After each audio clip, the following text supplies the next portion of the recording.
농사 짓는 일은 무척 힘든 일입니다. 그 중에 가장 힘든 것 중에 하나는 김매는 일이죠.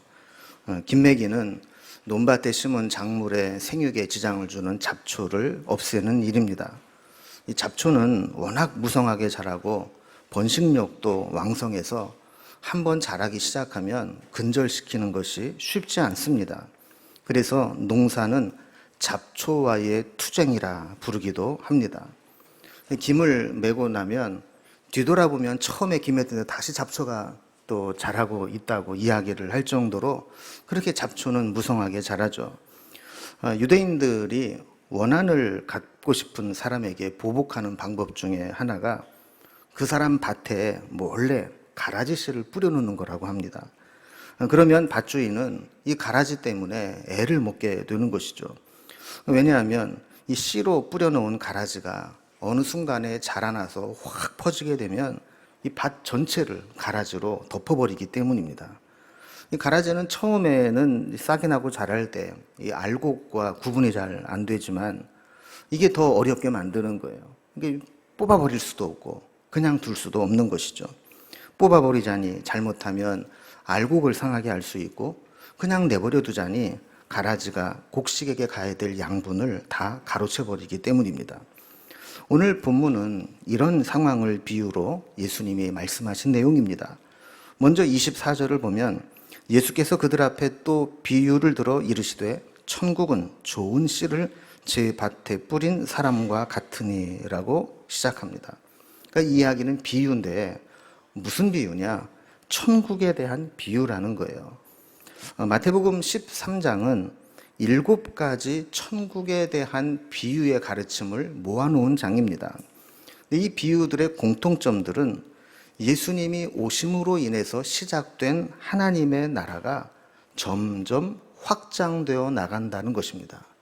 그 과정에 어떤 일들이 일어나는가를 보여주는 것이죠.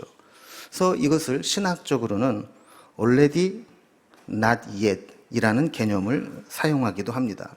그러니까 천국은 이미 시작되었지만 아직 완성된 것은 아니라는 것입니다. 오늘 본문은 천국의 첫 번째 비유인 이 씨 뿌리는 비유와 연결되어 있습니다.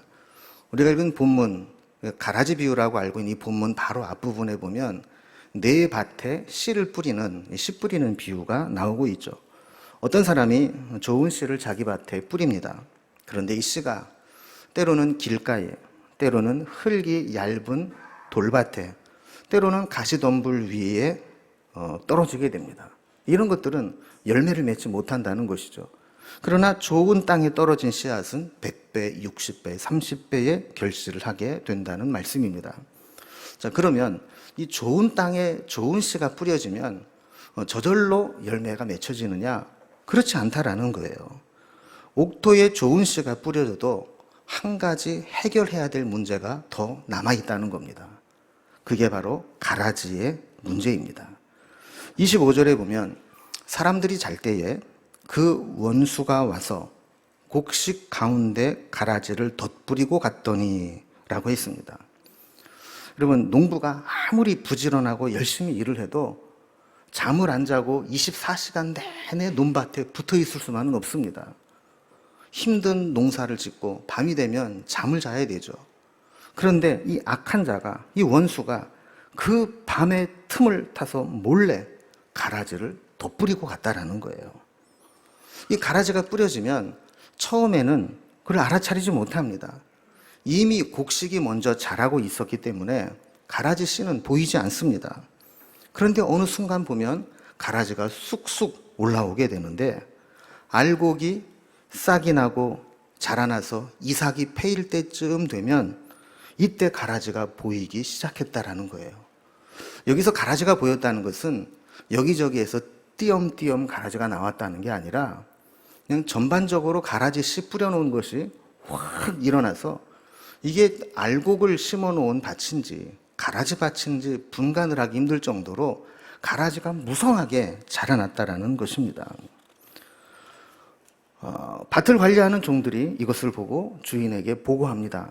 27절에 보면 주여 밭에 좋은 씨를 뿌리지 아니하였나이까? 그런데 가라지가 어디서 생겼나이까? 이 종들은 주인이 좋은 씨앗을 구해다가 잘 가꾸어 놓은 밭에 뿌린 것을 잘 알고 있습니다. 어쩌면 이 종들이 그 씨를 직접 뿌리는데 함께 동참했을 겁니다. 그런데 이렇게 좋은 씨를 뿌렸는데 가라지가 무성하게 자라나고 있으니 당황할 수밖에 없는 거죠. 어떻게 뿌리지 않은 것이 생겨날 수 있느냐 하는 겁니다. 그런데 이렇게 당황하고 놀란 종들과는 달리 주인은 아무렇지도 않은 듯 이미 다 알고 있다는 듯이 이야기를 합니다. 28절을 보면 주인이 이르되 원수가 이렇게 하였구나. 주인이 이미 다 알고 있습니다. 마치 CCTV로 그걸 다 보고 있듯이 그거 원수가 와서 뿌려놓고 간 거야. 이렇게 씨를 뿌리고 가라지 씨를 뿌리고 갔기 때문에 그 가라지가 나는 것은 당연한 것이라는 것이죠. 그러자 충성스러운 종들이 자기가 해야 될 일을 찾습니다. 28절에 이렇게 말합니다. 종들이 말하되 그러면 우리가 가서 이것을 뽑기를 원하시나이까. 여러분, 농부 입장에서는 가라지가 막 자라면 빨리 뽑아내고 싶습니다. 왜냐하면 밭에 가라지나 잡초가 무성하게 자라난다는 얘기는 농부가 게으르거나 일을 안 했다는 게 표시나는 거잖아요. 그러니까 이 부지런한 농부 입장에서는 이게 보통 자존심 상하는 일이 아닙니다. 그러나 이 종들은 자기 멋대로 가라지를 뽑아내지 않습니다. 주인에게 먼저 물어보는 것이죠. 그리고 주인의 뜻을 따라 행동하게 됩니다. 주인이 뭐라고 대답을 합니까? 29절과 30절을 보면 가만두라. 가라지를 뽑다가 곡식까지 뽑을까 염려하노라. 둘 다 추수 때까지 함께 자라게 두라. 추수 때에 내가 추수꾼들에게 말하기를 가라지는 먼저 거두어 불사르게 단으로 묶고 곡식은 모아 내 곳간에 넣으라 하리라 라고 이야기를 합니다. 그럼 이게 재밌는 것은 이렇게 곡식과 가라지를 같이 자라게 하는데 무엇부터 거둔다고 말씀을 해요? 가라지를 먼저 거둔다는 거예요. 여러분, 이 곡식과 가라지의 특징 중에 하나가 뭐냐면 처음에는 구분이 안 되지만 이게 추수할 때쯤 되면 알곡은 점점 익어서 고개를 숙입니다.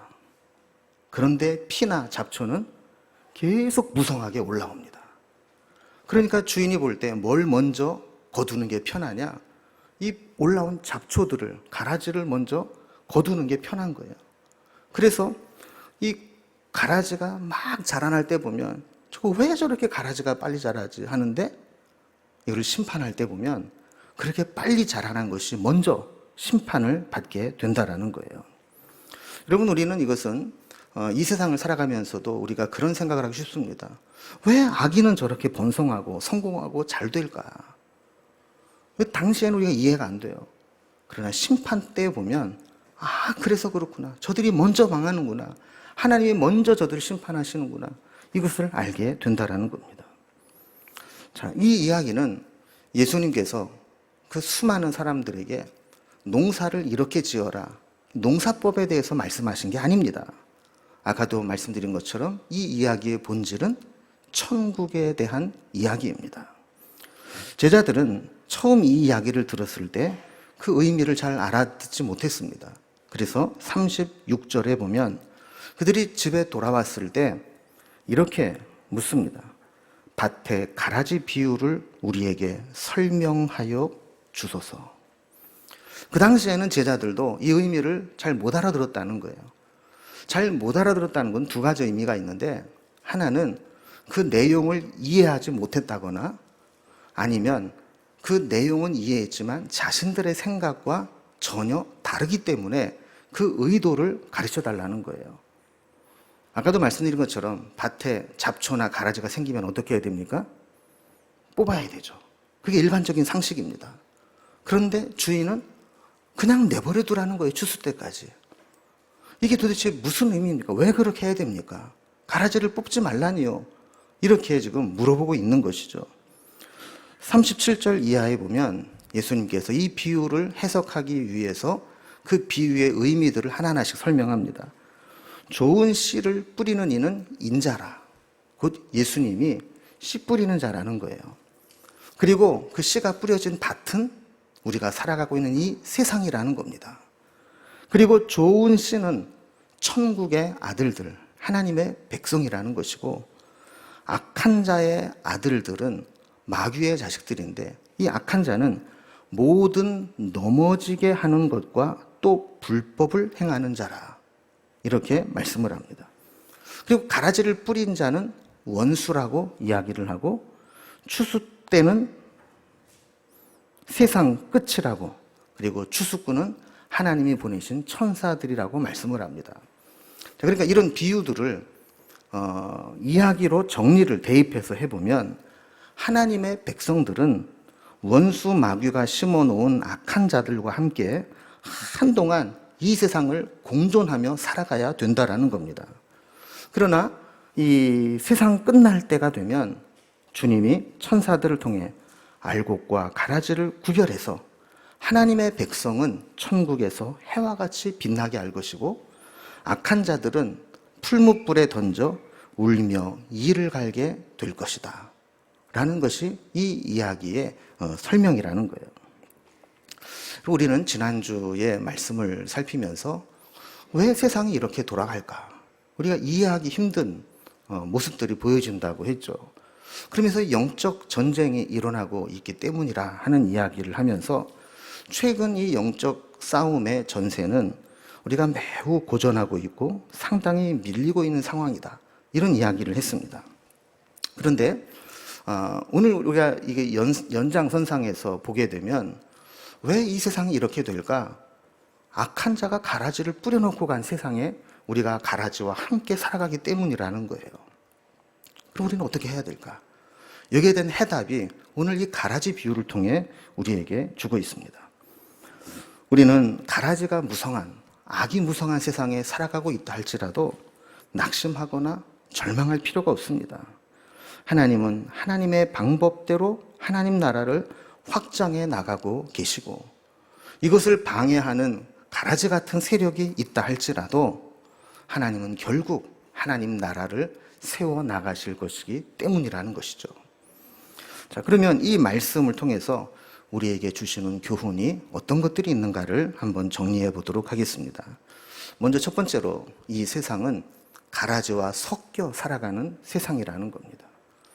천국은 주님이 오심으로 시작됐지만 그렇다고 우리가 천국을 살아가는 것은 아닙니다. 또 우리가 교회에 믿는 자들이 모여 있지만 이곳 역시 천국은 아닙니다.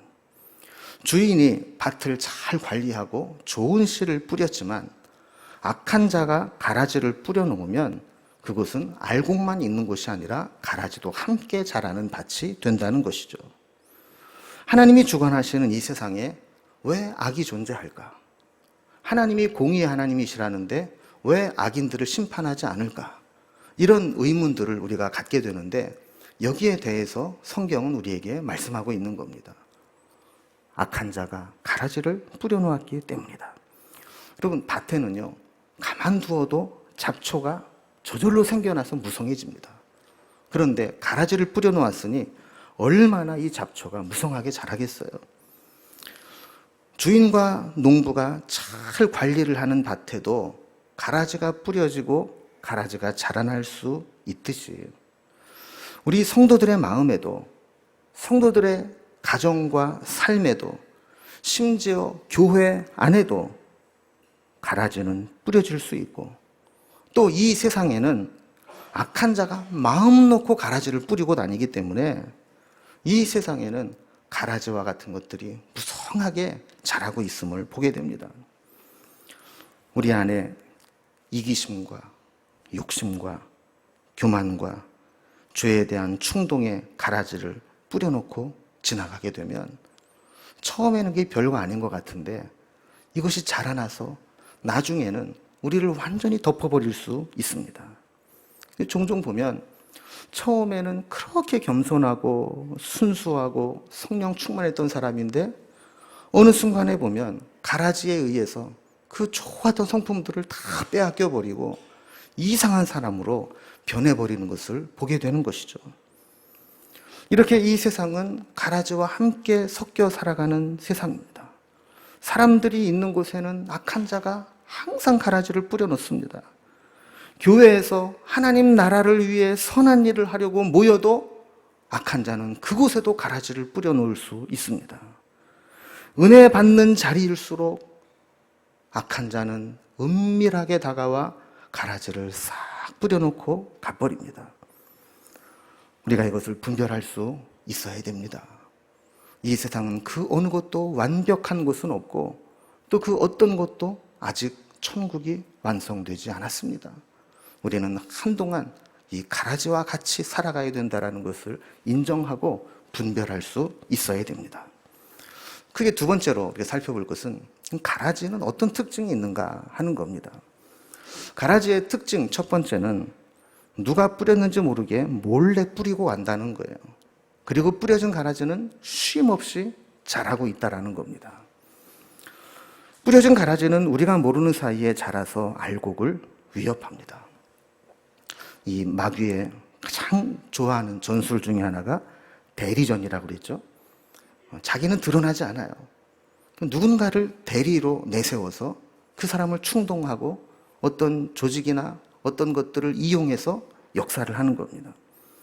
마귀가 하는 짓인데 절대로 마귀가 하는 것처럼 인식하지 못하도록 만드는 게 고단수인 마귀의 전략입니다. 성경은 이것을 양의 탈을 쓴 이리와 같다라고 설명을 하죠. 일인데 양처럼 보이기 위해서 양의 가죽을 뒤집어 쓰고 있다라는 거예요. 처음에 볼 때는 양과 똑같이 보이죠. 그런데 일단 먹잇감을 딱 발견하고 나면 그 순간 양의 가죽을 탁 벗어버리고 숨겨둔 발톱을 드러내고 이빨을 나타내면서 먹잇감을 달려들어서 사정없이 물어뜯고 삼켜버리게 된다라는 겁니다. 또 마귀는 광명의 천사로 가장하고 있다라고 말씀합니다. 얼마나 아름답고 좋아 보이는지, 명분이 얼마나 좋은지, 얼마나 그럴듯한지 모른다는 거예요. 가장 고단수의 마귀는 가장 늦게까지 자신의 정체를 드러내지 않고 자신을 감추는 겁니다. 우리는 겉으로 드러난 것만 보지 않고 그 배후에 무엇이 있는가를 볼 줄 알아야 됩니다. 그리고 그것이 내 안에서 어떻게 자라고 있는지도 분별할 수 있어야 합니다. 두 번째 가라지의 특징은 처음에는 곡식과 비슷하지만 결정적인 순간에 본색을 드러낸다는 겁니다. 여러분, 이단을 우리가 한자로 보면 달을 이자에 끝단자를 씁니다. 그러니까 이단에 가서 성경 공부를 하고 온 사람들의 이야기를 들어보면 다 성경을 가지고 이야기하고 하나님을 이야기하고 교회에서 들어봤던 이야기들을 합니다. 그러다가 어느 순간에 가면 교회에서 잘 이야기하지 않는 것, 비밀을 가르쳐 주는 것처럼 이야기를 하면서 본색을 드러내기 시작합니다. 근데 그들의 전략을 보면 절대로 처음부터 이상한 얘기 하지 않습니다. 어느 정도 쇠뇌가 되고 이제 걸려들었다 싶을 때, 빠져나가지 못할 때 결정적인 순간에 본색을 드러내는 것이죠. 가라지도 처음에는 알곡과 구분이 안 됩니다. 그리고 나중에 이것이 가라지구나라는 것을 알게 될 때는 그것을 뽑아낼 수 없을 정도로 깊이 박혀있게 된다는 것이죠. 여러분, 알곡이 뿌리를 내리고 있습니다. 그런데 가라지가 뿌리를 내리면서 속에서, 밑에서는 이 가라지의 뿌리가 알곡의 뿌리와 뒤섞여 있게 됩니다. 그런데 알곡의 뿌리보다도 가라지의 뿌리가 훨씬 더 강력하고 무성합니다. 그러니까 이미 가라지인 것을 알아도 가라지를 뽑아내버리면 그 뿌리에 얽혀있는 알곡의 뿌리도 함께 달려나오기 때문에 알고 난 다음에는 뽑아낼 수가 없다라는 거예요. 세 번째 가라지의 특징은 백해무익하다라는 겁니다. 가라지는 곡식에게도, 그리고 농사를 짓는 농부에게도, 그리고 그것을 먹는 사람에게도 다 해를 끼칠 뿐 유익한 것이 하나도 없습니다. 가라지는 곡식이 가져가야 될 양분을 다 빼앗아갑니다. 기생충과도 같습니다. 마귀는 하나님께서 하나님 백성을 위해 예비해 놓으신 모든 좋은 것들을 다 빼앗아갑니다. 또 추수할 때가 되면 가라지를 먼저 골라내야 하는 수고를 해야 됩니다. 행여라도 그 가라지를 다 골라내지 못하게 되고 알곡 속에 들어가게 되면 먹는 사람에게 탈을 일으킵니다. 우리 번역에는 가라지로 되어 있지만 그 팔레스틴 지역의 이 가라지는 독보리라고 하는 종자입니다. 독보리, 말에도 나와 있듯이 독보리는 무성하게 자라고 번식력이 강하고 독성이 있어서 이것을 먹으면 배탈이 나게 만드는 그런 독이 있다는 거예요. 그러니까 이거는 알곡에게도 해를 끼치고 농사짓는 농부에게도 해를 끼치고 그걸 먹는 사람에게도 해를 끼치는 백해무익한 존재라는. 마지막 네 번째 가라지의 특징은 마지막에는 반드시 심판을 받게 된다라는 거예요. 41절에 보면 가라지를 이렇게 묘사합니다. 모든 넘어지게 하는 것과 또 불법을 행하는 자들이다. 하나님은 가라지의 행태를 잘 알고 있습니다. 얼마나 무익하고 해를 끼치는지를 다 알고 계십니다. 그래서 처음에는 그냥 내버려 두지만 추수 때가 되면 먼저 심판하고 그것을 거두어내어 풀무불에 던지시겠다고 말씀하는 겁니다. 그러면 예수님의 제자들이 예수님에게 물어봤던 근본적인 질문, 왜 추수 때까지 가라지를 남겨두어야 하나? 빨리 뽑아버리지 않고 왜 남겨두도록 했던가? 이 문제를 좀 생각해 보려고 합니다. 아까도 얼핏 설명을 드린 것처럼 가라지가 드러날 때쯤 되면 이미 가라지의 뿌리가 알곡의 뿌리에 깊이 엉켜 있습니다. 이때 가라지를 뽑겠다고 뽑아내면 잘못하면 알곡도 같이 뽑히게 됩니다. 그래서 하나님은 가라지인 것을 알지만 그것 때문에 가라지 100개를 뽑는다 할지라도 알곡 하나를 상하게 되면 안 되니까 내버려 두라는 거예요. 여러분, 여기서 우리가 알게 되는 게 뭐냐면 이 가라지 비유의 핵심은 가라지를 제거하는 데 있는 것이 아니라 알곡을 보호하는 데 있다라는 겁니다. 여러분, 농사를 지을 때, 추수할 때까지는 가라지와 같은 만만치 않은 장애물들이 있습니다. 그러나 하나님은 알곡에 관심을 갖고 계시고 알곡을 보호하시고 마지막에 하나님의 곳간에 들이도록 하신다는 게 가라지 비유의 핵심입니다. 하나님의 마음은 가라지에 있지 않습니다. 여러분, 우리는 사실 가라지에 너무 많은 신경을 쓰고 마음을 쓰고 에너지를 빼앗깁니다. 불필요한 것들에게.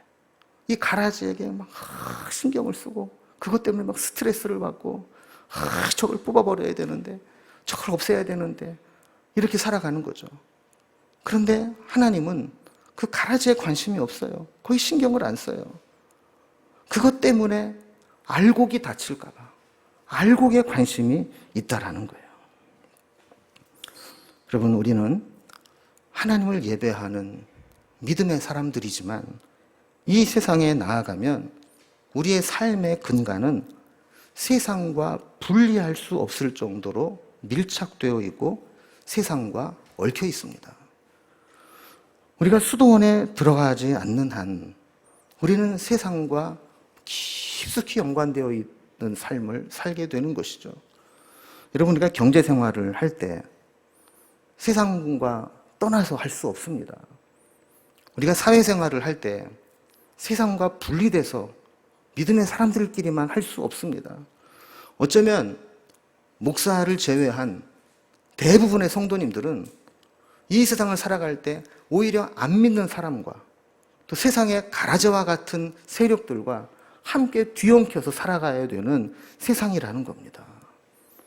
자, 이렇게 될 때 하나님께서 세상을 악하다고 다 심판해버리면 그 속에 얽혀져 있는 성도들도 함께 피해를 볼 수 있기 때문에 추수 때까지 지켜보고 계신다라는 거예요.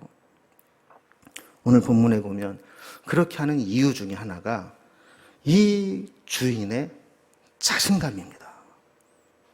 지금 이 종들은 빨리 뽑아버리고 싶어요.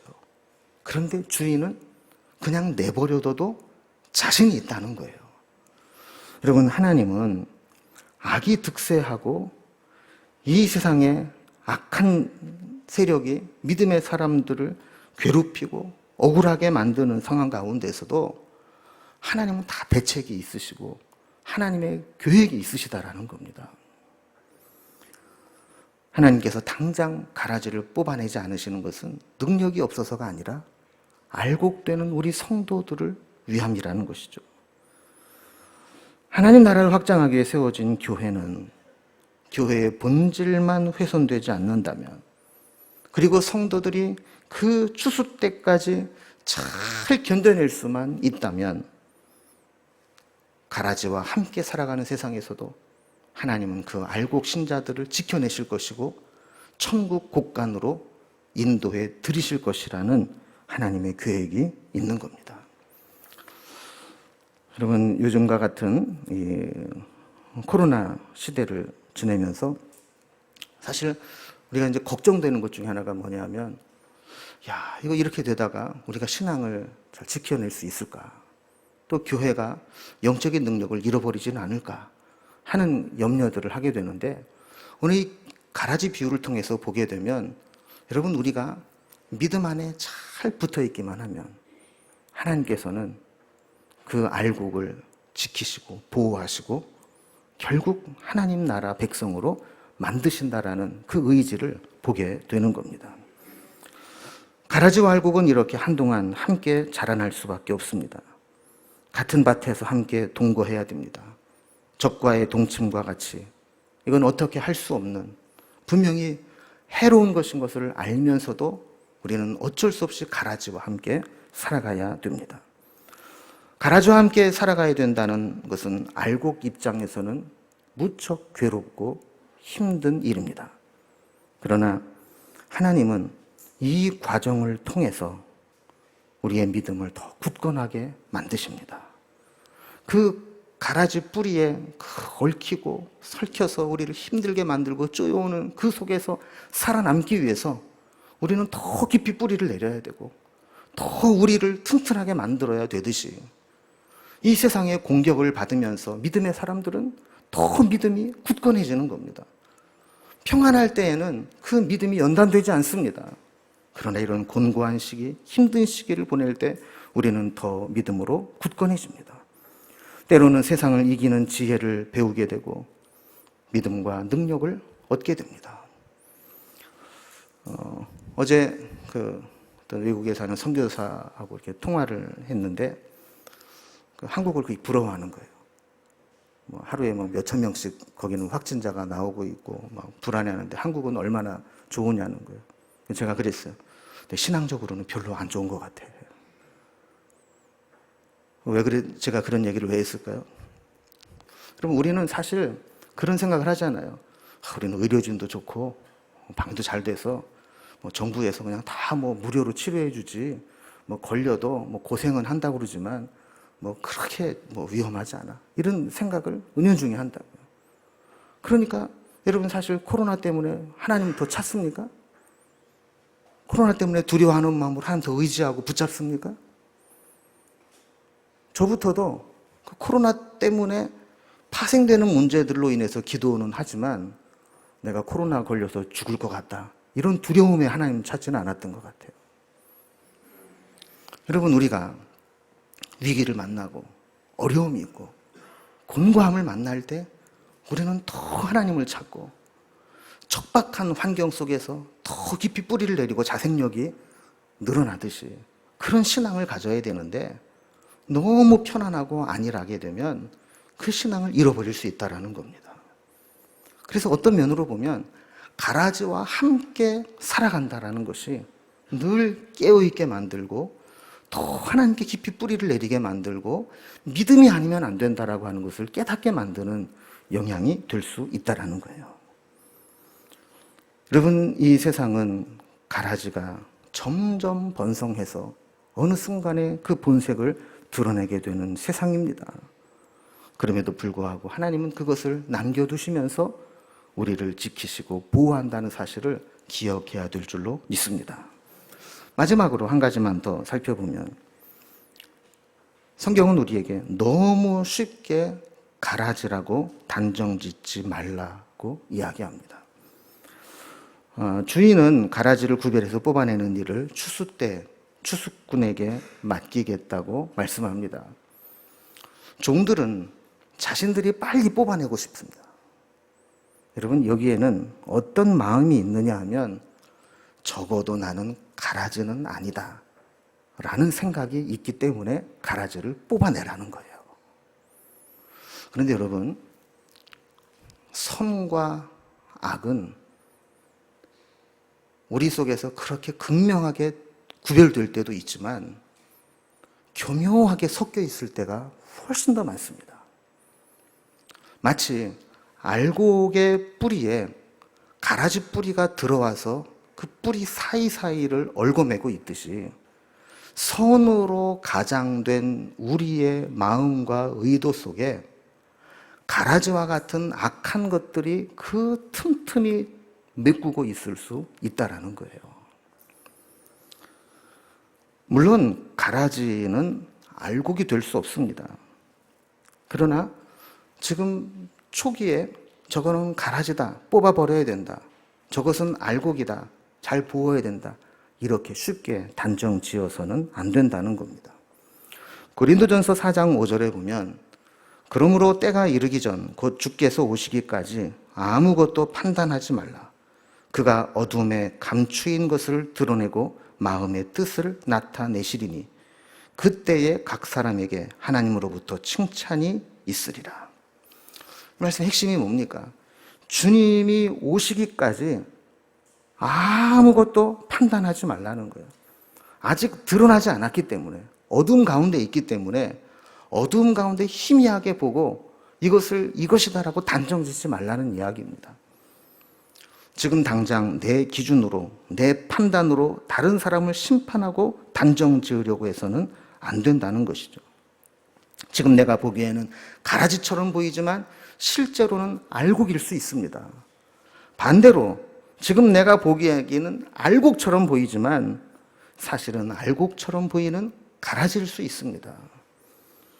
여러분, 교회 안에 있다고 다 알곡이 아닙니다. 좋은 밭에 뿌려졌다고 해서 다 곡식이 아니듯 우리 속에도 얼마든지 가라지와 같은 요인들이 있을 수 있습니다.